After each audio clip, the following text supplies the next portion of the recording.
بسم اللہ الرحمن الرحیم۔ ڈاروین جس نے بقائے حیات کا نظریہ پیش کیا، وہ کہتا ہے کہ حیوانات کی دنیا میں وہی زندہ رہتا ہے اور وہی پروان چڑھتا ہے جس میں اپنے ماحول اور گرد و پیش کے تقاضوں کو پورا کرنے کی صلاحیت موجود ہو۔ کمزور، بزدل اور بے عقل حیوان جلد ہی نابودی اور نیستی کے بھنور میں پھنس کر فنا ہو جاتے ہیں۔ عرب کے ریگستانوں، خوفناک صحراؤں میں وہی لوگ زندہ بچتے تھے جو نہ صرف جسمانی توانائی، ارجا اور انرجی کی بنا پر بلکہ روحانی لحاظ سے بھی زندہ رہنے کے مستحق ہوتے تھے۔ عرب کے صحرا کی بے آب و نگاہ، جہاں پانی اور ہریالی نہ ہو، سرزمین میں جہاں کھانے کے لیے صرف خار مغیرہ، ببول اور کیکڑ جیسا کانٹا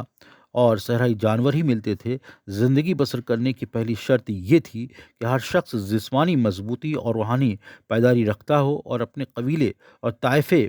کے نظم و ضبط اور اس کے قانونوں کی بے چوں و چرا اطاعت کر سکے۔ یہاں تک کہ آج جبکہ موٹر کار اور ہوائی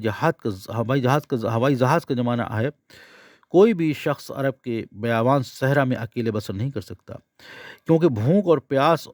اور کہیں سے مدد نہ ملنے کی مایوسی اس کے لیے جان لیوا ثابت ہوگی۔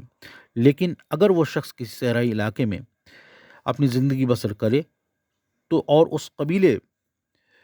کی قانونوں کی پیروی کرے تو قبیلے کے لوگ اس کی مدد کریں گے، اور ایک طائفے کی اجتماعی پوری ساموہک سب مل کر کے کوششوں سے ایک ایسی بہت سی مشکلات پر قابو پایا جا سکتا ہے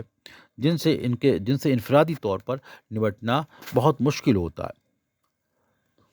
یہی وجہ ہے کہ عرب کے صحراؤں میں طائفے یا قبیلوں کی اہمیت اتنی زیادہ ہو گئی کہ جب بھی کوئی شخص اپنے قبیلے کی طرف سے ٹھکرا دیا جاتا اور کوئی دوسرا قبیلہ اسے پناہ نہ دیتا تو اس کی مثال شہد کی اس مکھی جیسی ہوتی جو چھتے سے باہر نکال دی جائے،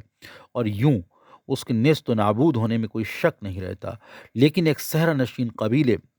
میں زندگی گزارنے کا یہ مطلب نہیں ہوتا تھا کہ کوئی شخص معاشی